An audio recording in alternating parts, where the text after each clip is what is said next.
बोले वृंदावन बिहारी लाल की।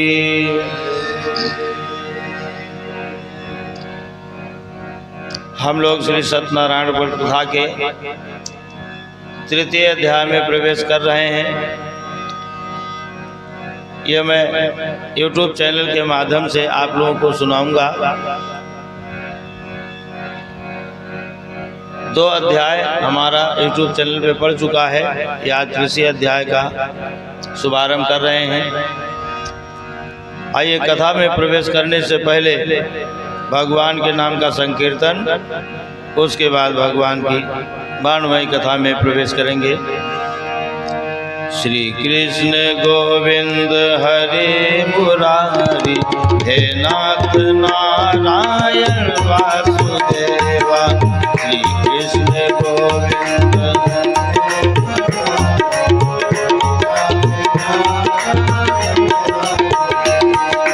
हे नाथ नारायण वासुदेवा, हे नाथ नारायण वासुदेवा, हे नाथ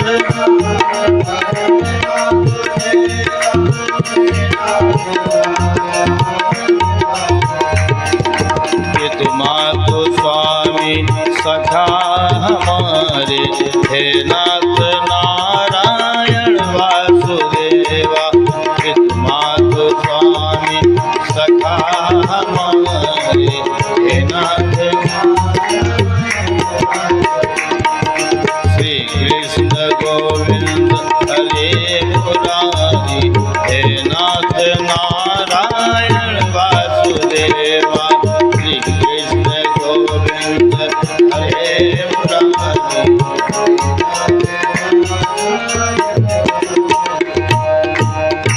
श्री गणेशाय नमः। सूतोवाच पुनरग्रह प्रेक्ष्यामि वृद्धं मुनिसप्तमः, पुराचोल्को मुखो नाम नृपयासीन महामतिः। तीसरी अध्याय में एक उल्का मुख नाम के राजा थे। राजा जितेंद्रिय देवालय में जाकर इतना दान किया करते थे कि सभी राजा संतुष्ट रहा करते थे, सभी प्रजा संतुष्ट रहा करती थी। ऐसे राजा को कोई संतान न होने के कारण भद्राशिला नदी तीरे सत्य व्रतमाचरत। भद्राशिला नदी के तट पर राजा और रानी दोनों मिलकर के भगवान श्री सत्यनारायण का पूजन कर रहे थे। उसी समय एक साधु बनिया व्यापार के लिए जा रहा था। नौका पे बहुत सा धन लेकर के व्यापार के लिए जा रहा था। उसने राजा को पूजन करते हुए देखा। मन में विचार करने लगा कि राजा अपनी प्रजा के कष्ट के हरण करने वाला होता है। आज राजा को कौन सी विपत्ति आ पड़ी जो भगवान का पूजन कर रहे हैं। साधु बनिया नौका को नदी के तट पर खड़ी कर उसी जगह जाकर बैठ गया जहां राजा रानी के समेत भगवान का पूजन कर रहे थे। पूजन संपन्न हुआ, प्रसाद वितरण हुआ। प्रसाद लेकर के विनम्र भाव में साधु बनिया ने राजा से प्रश्न किया कि हे राजन, आप किसका पूजन कर रहे हैं और किस लिए कर रहे हैं, मैं जानना चाहता हूँ। तो राजा कहते हैं, पति बिन सोनी मांग, पुत्र बिना घर है सोना। दो मुक्ति के मार्ग पर, दो बिना दुख है दूना। इस व्रत के प्रताप से वंशहीन सुत पाए। निर्धन धन पावे तथा रंग राव हो जाए। राजा ने कहा कि हे साध, मेरे पास राज संपदा तो बहुत है, परंतु पुत्र नहीं है। पुत्र के इच्छा के कारण मैं भगवान श्री सत्यनारायण का पूजन कर रहा हूँ। ये ऐसे दयालु प्रभु हैं कि मनवांछित फल प्रदान करते हैं।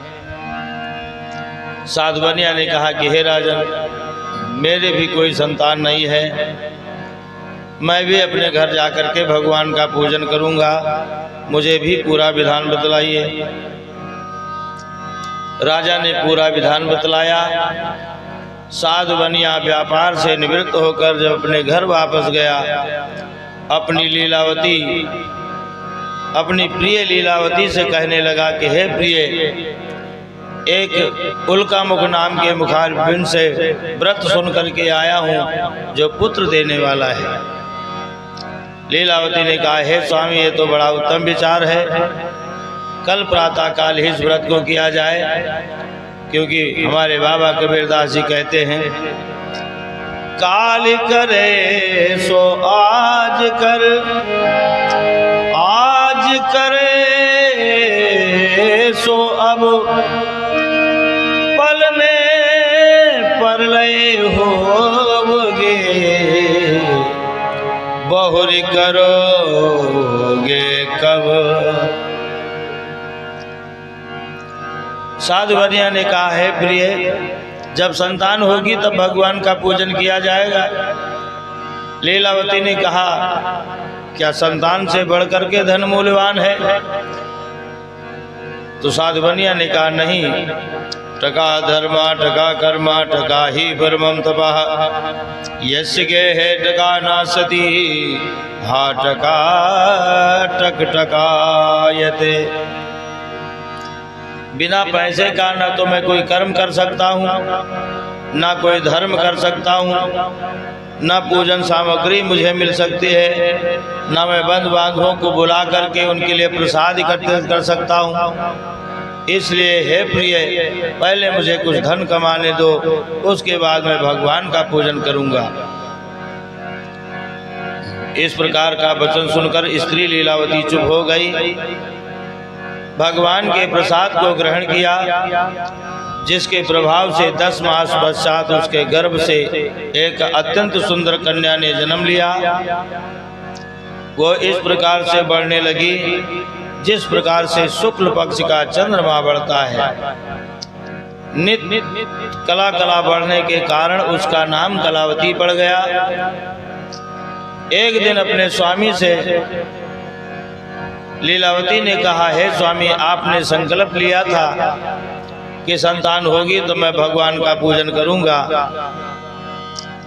संतान तो प्राप्त हो चुकी है, क्या वो पूजन नहीं करोगे? साधु बनिया ने कहा, हे प्रिय, इस कन्या के बरही छठी इत्यादि में बहुत सा धन खर्च हो चुका है, अब इसके विवाह के समय भगवान का पूजन करूंगा।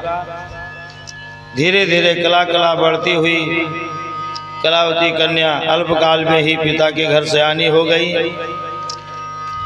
एक दिन अपनी सहेलियों के साथ नगर में घूमती हुई कलावती कन्या को देखा। मन में विचार किया कि मेरी कन्या विवाह की योग्य हो गई है।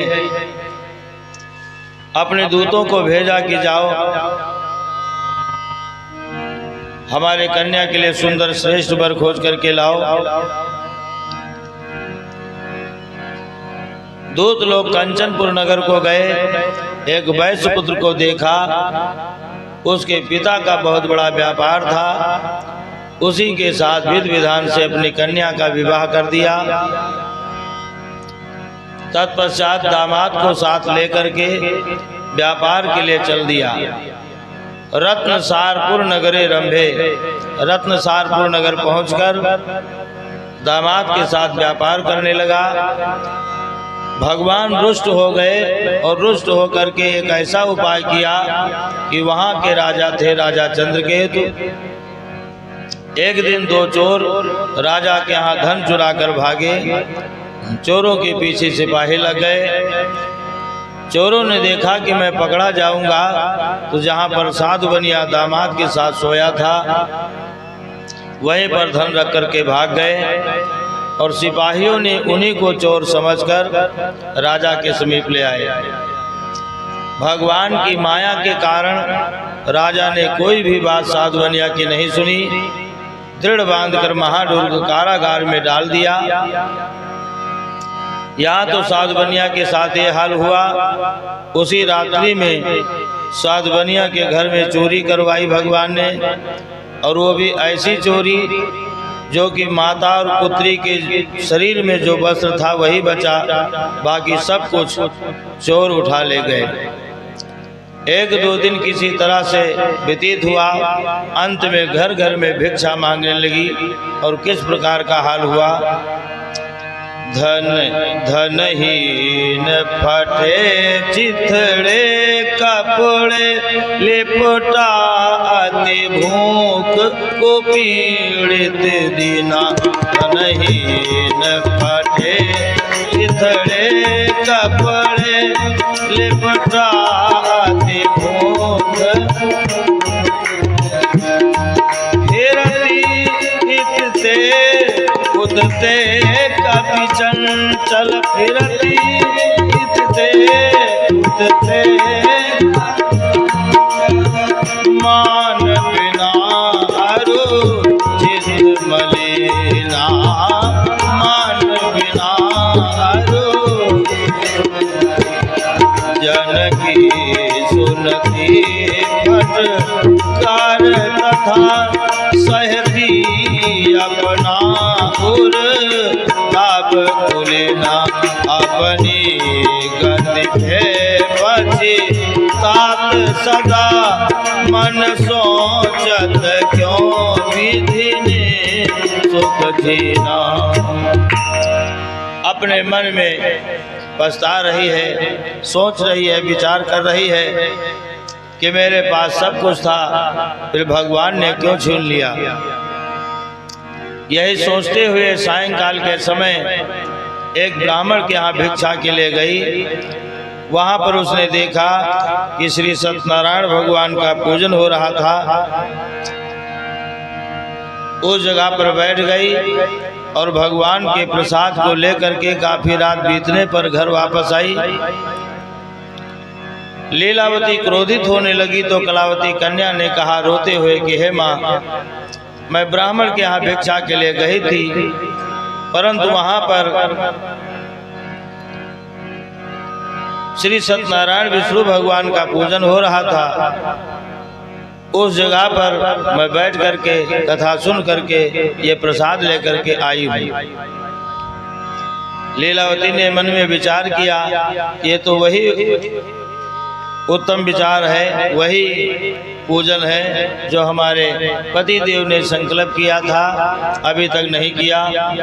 माता और पुत्री प्रातः काल हुआ, स्नान ध्यान से निवृत्त होकर दोनों ने भगवान के समस्त पूजन सामग्री को एकत्र किया। सायंकाल के समय बंधु बांधवों को बुलाकर, ब्राह्मण को बुलाकर सच्चे मन से, सच्चे हृदय से भगवान का पूजन किया। और भगवान का पूजन करने के बाद भगवान से प्रार्थना और वंदन किया। अवगुण कियो तो बहु कियो, करत नया इलाज। अवगुण मेरे जो बकस गरीब निवाज। और कहती क्या है, दुनिया के फरेबों से, दुनिया के फरेबों से प्रभु मुझको बचा लेना। दुनिया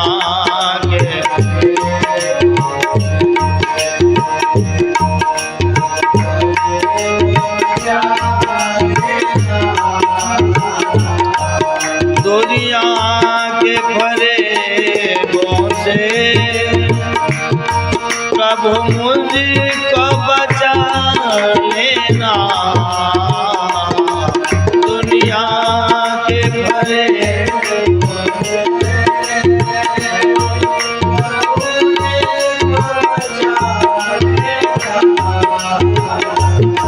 जब नाम तेरा बोलो, जब नाम तेरा बोलो, उठा लेना जब नाम तेरा इस जग से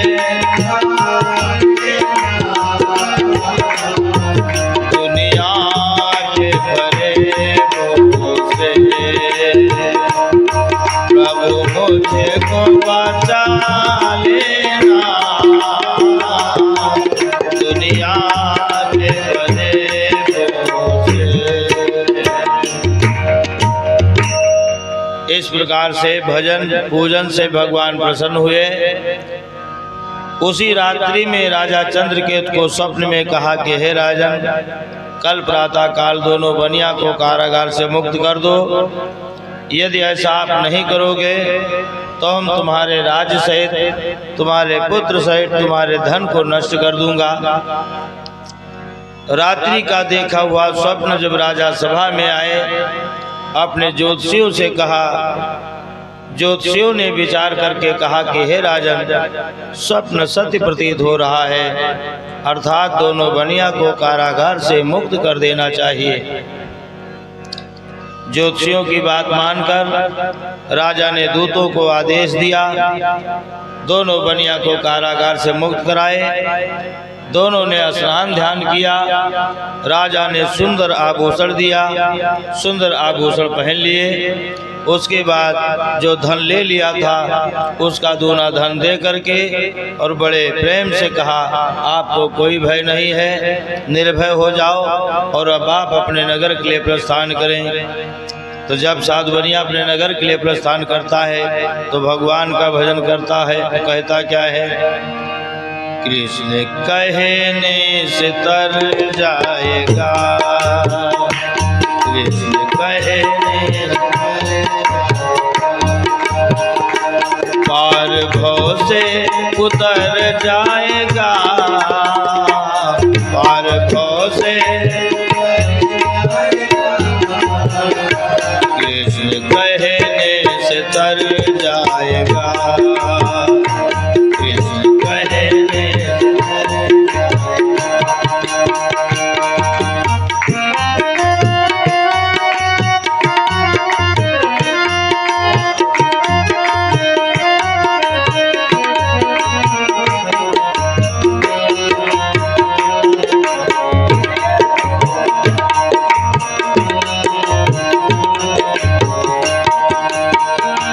बड़ी मुश्किल से नर तन मिला,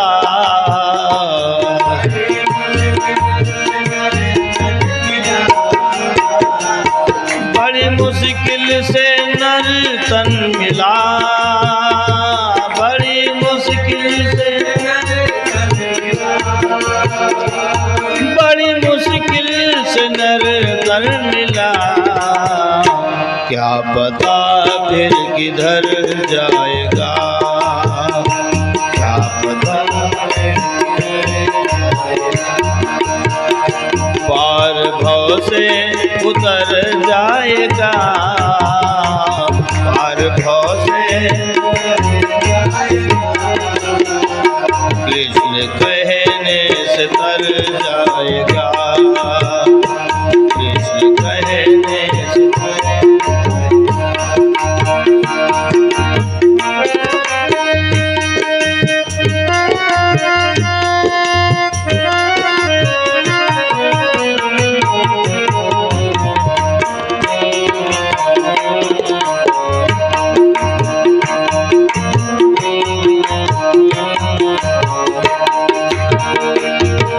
घर घर में चर्चा तेरी होगी, घर घर में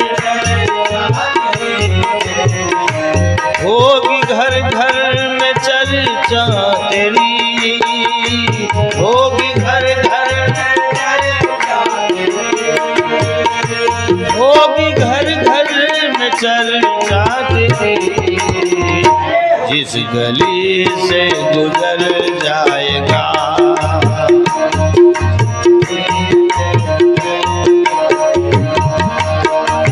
पार भव से उतर जाएगा, पार भव से कृष्ण कहने से तर जाएगा, कृष्ण कहने से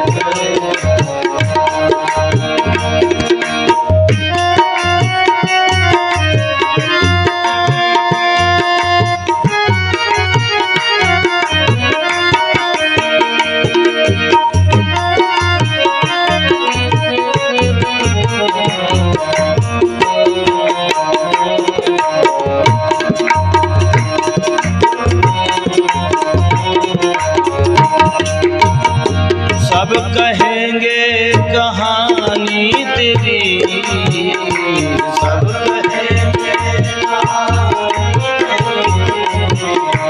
सब कहेंगे कहानी तेरी, सब कहेंगे, सब कहेंगे कहानी तेरी। काम ऐसा जो कर जाएगा, काम ऐसा जो पार भव से उतर जाएगा, पार भव से कृष्ण कहने से तर जाएगा, कृष्ण कहने से तर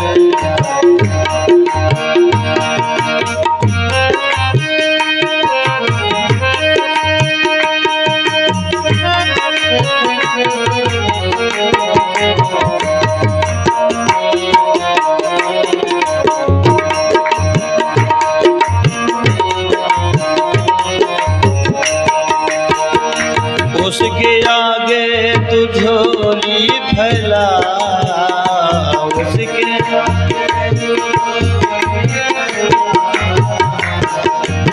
मांगो उसी से और कहे ना, इसीलिए कहना है। उसके आगे तू झोली फैला, उसके आगे, उसके आगे तू झोली फैला, उसके आगे, उसके आगे तू झोली फैला। दाता झोली को भर जाएगा, दाता झोली को भर जाएगा, पार भव से उतर जाएगा,